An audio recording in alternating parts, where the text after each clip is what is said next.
looking at the state of the nation. And of course, this will take us through politics, unemployment, insecurity, cost of living, cost of governance, and the alarming rate of inflation in the country. As we speak, most Nigerians are not smiling because their pay cannot even take them anywhere. And of course, we see the quality of life that our leaders are living, and Nigerians are beginning to ask questions. What exactly is happening in our dear country, Nigeria? Joining us this morning to look at this is Barrister Kola Dopamu. It's a pleasure to have you. It's also my pleasure to be here. Okay, looking at the states, the mood, and of course the expression on the faces of Nigerians as we speak today, what would you say is happening in our dear country? Well, I would like to start from way back in the 70s when we had there was a kind of stratification of the society. We have the middle class, we have the upper class, middle class, and the low income class. And over time, the differences became obscured, became almost non-existent. However, in the last 5, 6, 7 years, and particularly, or more so rather, in the last 1 year, it has been difficult, extremely difficult.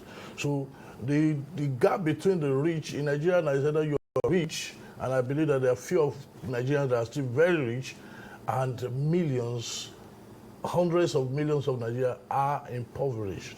And this is more so because of the economic policies. This is because of lack of decisive step that should have been taken by the government. So we have a very dire situation in our hand.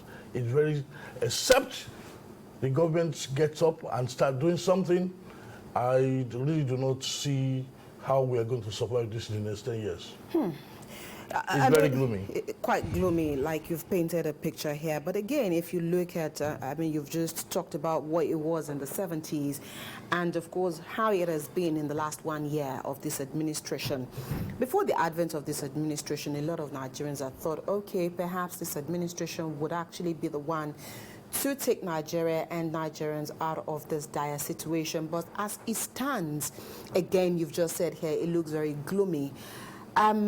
If we take a look at where we're coming from 2023 to where we are now, with a projection into perhaps next year, what are some of the steps that you think this administration needs to take, decisive steps, at least lifting us out of where we are? Maybe not entirely, but at least make some baby steps. Well, let me make it very clear that I am not partisan. I have nothing against the present administration, and I only need to say that I don't know the number of the current presidents, maybe with like 10, 20 of them, they can't change the situation of Nigeria. The reason is very simple. Okay. We are operating, the Nigeria that we are operating is faulty, ab initio, from the beginning. We must go back to the basics. It's not the fault of Buhari. It's not the fault, I know this is very unpopular, but I know it's not the fault of Buhari, it's not the fault of Bola Tinubu, it's not the fault of Jonathan. Nigeria is faulty, ab initio. And so we need to sit down, we need to get the back on the table and begin to reassess ourselves. We need to rearrange ourselves. As it is right now, it's absolutely unworkable. Yes. Is that the same? I mean, a lot of people have been calling for restructuring. Is that for what to use here? If you're saying that we need to go back to the basics, so if we're going back to the basics, what exactly are we doing? When we say restructuring, I honestly do not. I subscribe to the term restructuring. What I'm saying here is that we have a and like you build a house on a ground without doing the necessary digging and German flooring and all the foundation, and you just continue to build on it. Now with time, maybe you try to patch it up somewhere, patch it up here, patch it up there, but ultimately that house will still crumble. Except you pull it down by yourself and decide that you are going to rebuild from the beginning. And that's exactly what I'm saying here. Okay. Now, we operate what is called a federal system of government, and we have two federal houses of House of Reps and Senate. House of Reps and Senate. And these two, you all know how expensive they are. Okay. We all know also that the presidential system which we run here is, you see, most of the time we go to America, we import what they do, and we bring it here without necessarily amending what they operate there. And it doesn't work that way. We must have what we call a homegrown democracy that will suit our purpose. Before the advent of the Europeans, before we started going abroad, there have been people, elderly people. Some of us who watched the new movie, What Happened in Abeokuta, back in the days, we talked there's a system of government that they were running, and they were doing so successfully. Now, I'm not saying we should go back to that place, but I'm saying here is that can we continue to maintain the presidential system of government the way it is? Or is there a way we can evolve a homegrown democracy that will be acceptable to all of us? We don't need, for me, we don't need the National Assembly. Are you implying that? Sorry, I'm just curious here. Part of what you're asking for, would that also involve, again, tinkering with the current constitution? Oh, certainly. Certainly. The constitution itself is the basis, is the root cause of what we are saying here. The constitution is faulty. There are so many things in the constitution that make us not to be able to achieve the common patrimonial cause that we desire. So it makes it difficult. So the constitution itself has to be changed completely. Right. When you're saying the constitution should be changed, should we amend, or we should have an entire new constitutional conference? That is one. And then in terms of the presidential system of government, are you implying that we should go regional, or we should go parliamentary system of government to save cost? Well, parliamentary, we've tried that before, which is almost the same thing as regional, really, where each region will take, and then there will be a central body. You see, the thing here is that all these terms are still foreign terms. I'm saying that we have people in Nigeria who mean, a lot of them, including the current president, I have nothing against them. Let them sit down, call themselves together, how do we work this thing out? I see the retinue of the president's convoy and the aides that follow him everywhere that he goes. Do we need all that? Okay. Do we need all that? We don't. Nigerians are so... How is it that nothing works? The funny thing here is that Nigerians, the people in government, they travel abroad and they see the way things are done. Why is it that we cannot replicate same thing in Nigeria using our own knowledge? Because what we are saying here is that Nigerians, Africans don't think except we import, because everything that we do in Nigeria is imported from abroad. So I'm saying that we should be able to evolve indigenous policies that will make us to develop along our own reason. We will be able to achieve a lot if we decide that, look, we are not going to do it this way. One of the things I'm saying, the parliamentary, for this, or the legislature, let's take it for instance. We have people who are very knowledgeable. What do they have to do? They make law. Is that not the primary function of... yes. If we have a need to make law, we have lawyers who are experienced in Nigeria. They are on a part-time basis. How do you expect people who don't even have knowledge of law to be making laws? I know I'll be attacked for this, but that's the truth. People who we should have 10, 20 people. If we have to make laws on, let's say, medical, along medical line, we invite doctors. Doctors, come and talk on this.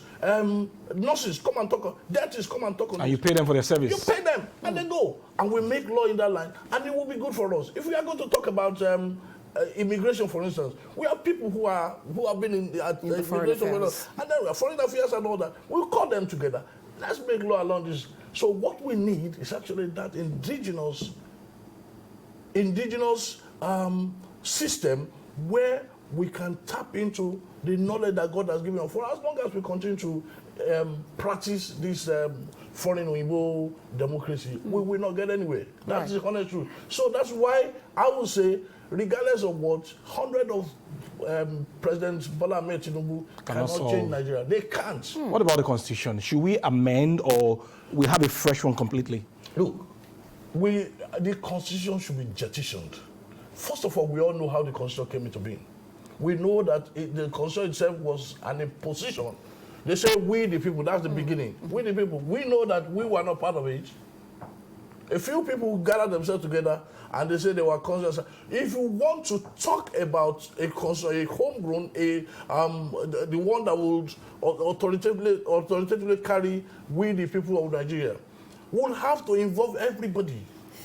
In a way. And that brings me to involving everybody. Nigeria is a dynamic system where we are so very petty about ethnicity, religion, and things like that. So in fashioning a new constitution for the Federal Republic of Nigeria, or wanting to ensure that at least everybody is carried along in preferring a solution to this country, how best can one go about it? If you remember, there was a Sovereign National Conference convened by Pa Anthony Nauro and the years ago, and till today, the issues at that pinnacle conference are still awaiting somewhere there. And so if you're talking about making sure that everybody is represented at either bringing a new constitution to Nigeria or creating homegrown solutions, how best can this be achieved?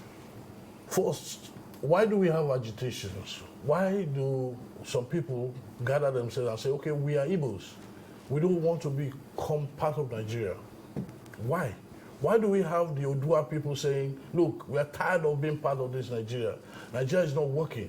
Why do we have this, that? Why do we have the Arewa group? Why do we have all these splinter groups everywhere? And they all are agitating for the same thing. Why? Because there's no unity. If you go to America, the first thing an Irish American will tell you that I'm an American. It makes him, the pride in being an American overshadow that of being an Irishman. Now, we want to come to that point. That individualities, I am an Igbo man, I'm proud of my heritage. I'm a Yoruba man, I'm proud of my heritage, should be there. But we must always put Nigeria at first until we get to that point. And that's exactly the point. We have to gather together. Let these people come out, ventilate their grievances. Don't shut them out.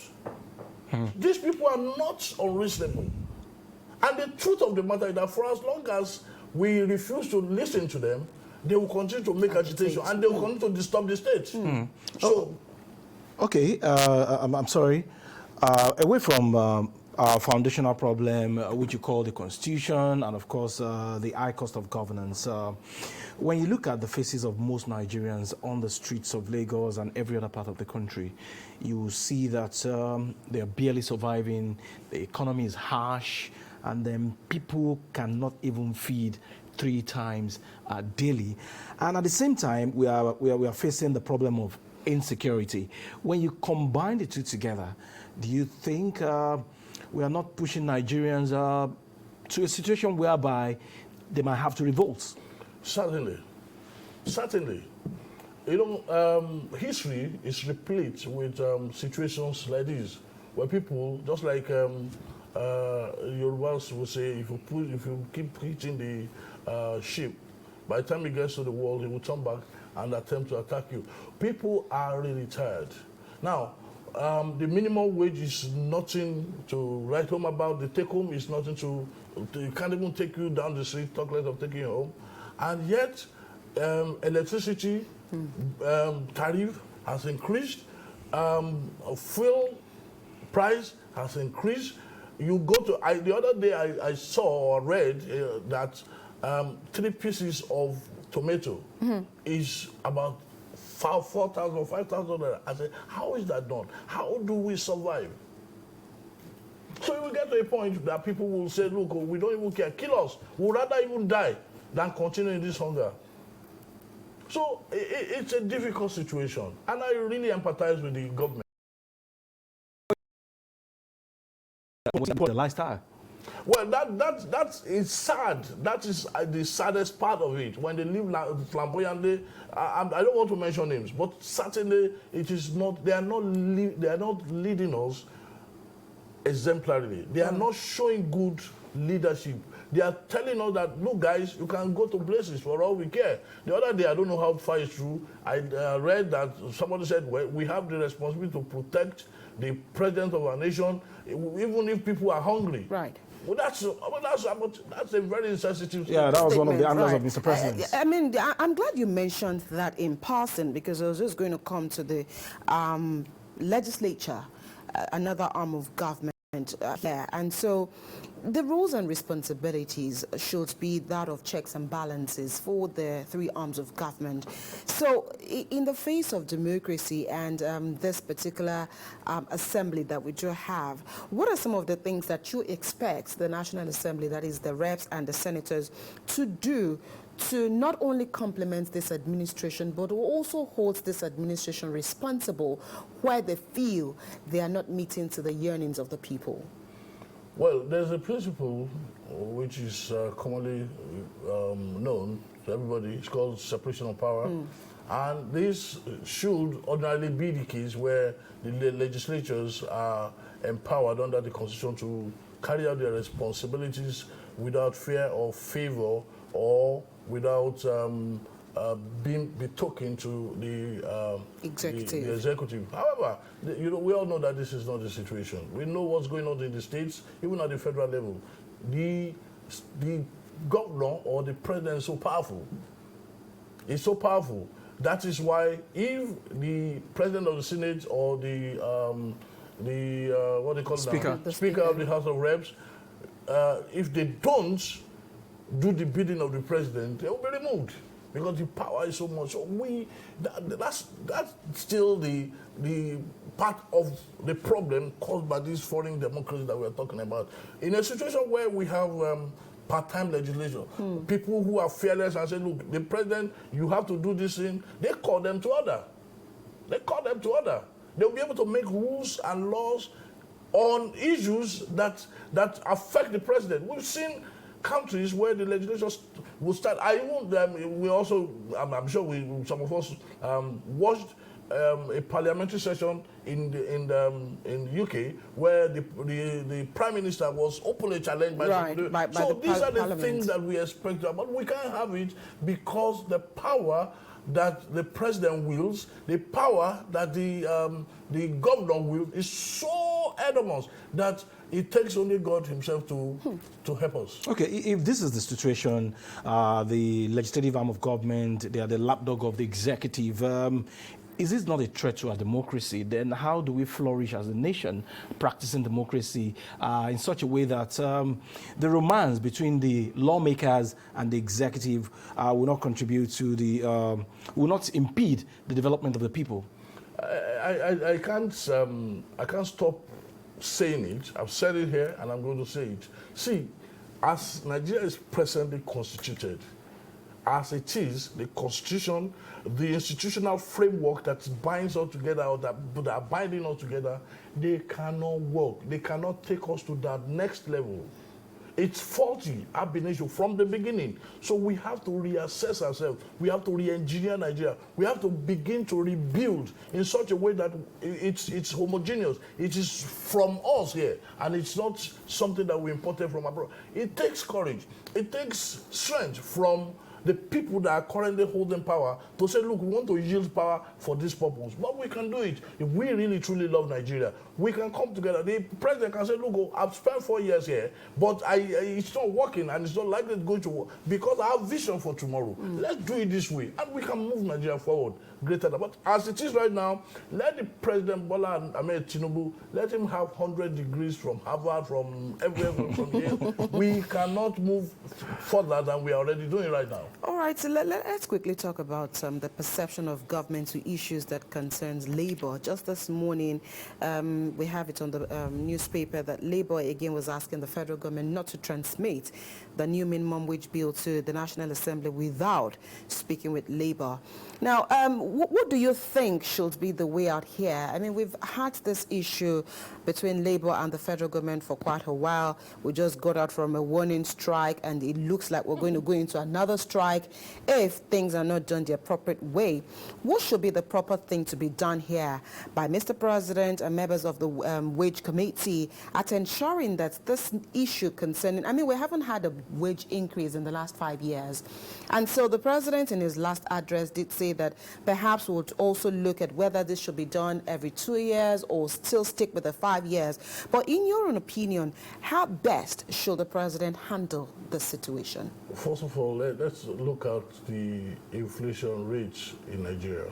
If we look at the inflation rate, at what percentage rising from what percentage to another percentage within a period of time, we'll notice that it's almost impossible for Nigerians, particularly the workers, the working class, to maintain the same standard that they maintained I'm not talking about 2 years ago, 3 months ago, compared to the present situation. Right. It's that bad that the inflation continues. So if you go to the market last week, you earn 40,000 naira per month. And you go to the market, you bought food, you bought everything, and you have 5,000 naira left in your pocket. That same 35,000 that you spent last week, you go to the market, you could not even buy anything that would last you for more than 3 days. Right. And yet that's your monthly salary. It's now the responsibility. First of all, for me, the government is not doing enough, even in the present situation. Okay. I think that the government should not only leave farming to the hands of individuals as it is done right now. I think the government should. I mean, you travel, you see a lot of countries will be envious of Nigeria because of the vast expanse of land that we have, arable lands, not just land. What are they doing about it? Why don't we have acres of land owned by the government? Why don't we have a place where they rear sheep, goats, and all that, and people can actually go there and buy and continue that chain? Why don't we have the value chain to all these things and build up an economy? But let me tell you why that is not going to happen. Because the system, the process involved in getting to that point is not available. And that willpower to do that thing is not there. If I'm a governor and I have to borrow 10 billion naira to become a governor, man, I will recoup my money. It's an investment. It's an investment. At the detriment That's of the truth. people. Because it is that expensive. If the governor hadn't spent any money and he's voted based on the policy or the promises that he made to the people, he will come out. He will come out and boldly challenge anybody. We know what is happening in some places where, look, I am the one who bought your farm for you. I am the one who did this thing for you. And therefore, I must control you. And if he doesn't show that, there will be war. Okay. Mr. President has been everywhere, talking to investors to come and invest in Nigeria. But as a nation, we are still battling with insecurity here and there. So farmers are not able to go to farms to harvest their farm produce. And of course, won't these alarming insecurity rates in some parts of the country, even though the government is trying, scare investors away to come and salvage our economy? It's not only the security. The policies of the government. Let me give you an example. When you suddenly increase tariff, electricity tariff from how much? From 76 to 227 naira per unit, and you expect a company that comes into Nigeria to add value, to provide services, you expect them to stay in Nigeria? It's going to be, and then before you can even, let me give you a clear example. And I'm not saying this to disparage anybody, but there's a country in Africa which I had the privilege of visiting. That country, you enter into that country, you can actually establish your business that very day. Is that seamless? Seamless. You will enter that country and And you don't even need visa to go there. You enter, you open, you go to they will assist you in opening your district, bring in your money, start your business, and after 6 months, they will expect you to pay tax. Ease of doing business. Ease of doing business. So that is not available in Nigeria. Instead, what do we have? Officials that are supposed to encourage investors to come in, they will say, okay, before you can do that, you have to give me so much money. At the airport, we all know what's going on at the airport. Investors are coming to Nigeria, they are so eager, they've heard about Nigeria, and they get to the airport. The boys and girls this morning I read that the Minister of Aviation actually frowned at that. But they're not only frowning, there must be repercussions for such things. Right. We travel abroad and we see the way they treat us. We should be able to do the same thing. So how do you expect such people to come to Nigeria? It's difficult. So last week we heard that the major shareholders in Guinness, they divested and they have moved out of Nigeria. Why should this be so? I've heard some people try to justify that Guinness is not moving, but the truth of the matter is that for as long as people come into Nigeria with the intention of doing business and they are carrying legitimate business, but the environment is not available. So security or no security, that is just a part of it, not only the factor that is responsible for people not doing business with Nigeria. All right, part of what this administration is also looking at is to ensure that local governments have their own autonomy. If this goes through, I'm sure that it's going to be laudable and many local governments will be able to be self-sustaining. Do you see this working out? No. Why? It won't work. I'll tell you, they are human beings. You are removing power from one person and you give it to another person. The Nigerian factor will come to play. That local government. So shouldn't that be the... Don't get me wrong. I'm not saying, I think it's a good thing. Right, but you're saying because of the system. The system itself. That local government chairman that has been, doing yes sir to the governor, so that becomes powerful because he doesn't need the governor to approve anything or to give him money that belongs to him. We create another monster. Now, how this is going to work is if we are able to come to that understanding that the governor knows his rights and knows the duties that have been imposed on him in accordance with the concern of Nigeria extant.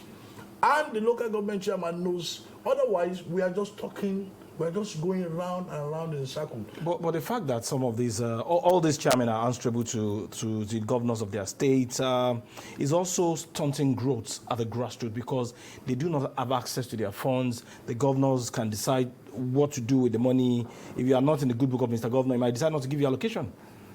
And that is affecting growth at the grassroots. Have you forgotten that the same governor is a human being? That local government chairman is also a human being. You give him the money, he becomes some god. That's the position. That's the point I'm saying. We must be able to hold our leaders accountable. Most of them are not accountable.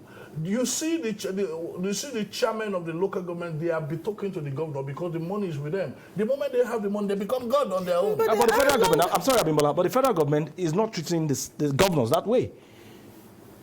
Yes, that's difficult to say, but you know how it is. The governors themselves, they know how they go. But let's just save ourselves the semantics.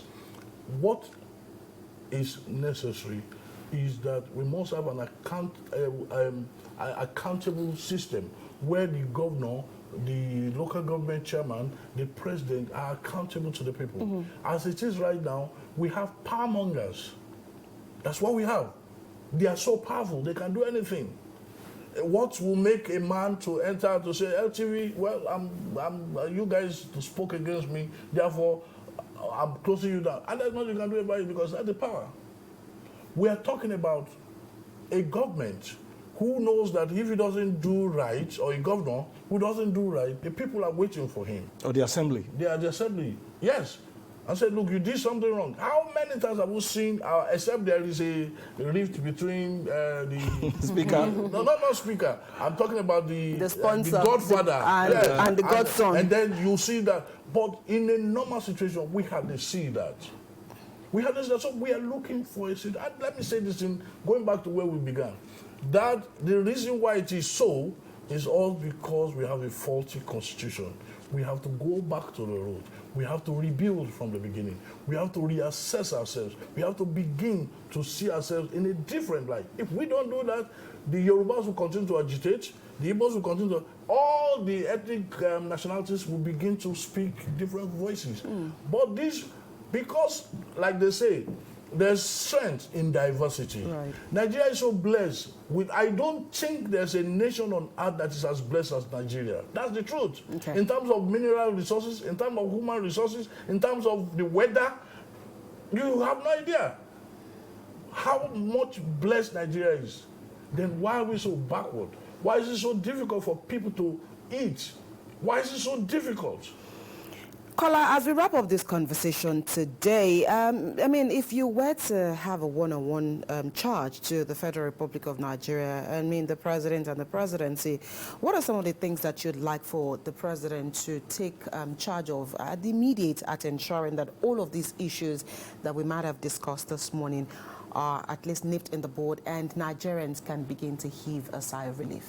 Thank you. Apart from the fact that I will tell him, sir, if it's possible for us to have that restarting of the system, while we are waiting for us to take that step, one of the major things that we need to do is that, because as Yorubas will say, once the issue of food is out of situation, then the matter is simple. People are hungry, Mr. President, sir. I think you should gather some good agriculture experts and let us begin to have plantations. Let's begin to plant crops, you know, large scale, and begin to, all this thing we can do without even importing anything. At this point in time, Nigerians we are knowledgeable. We import, we Export our knowledge. Yes, our knowledge. And all over the world, Nigerians are noted for their versatility, and they are noted for all the good things they are able to do. So we need to, Mr. President, sir, I'm asking you that let's start from you. Let's hear that there's a federal government corn farm that is about 500 hectares somewhere.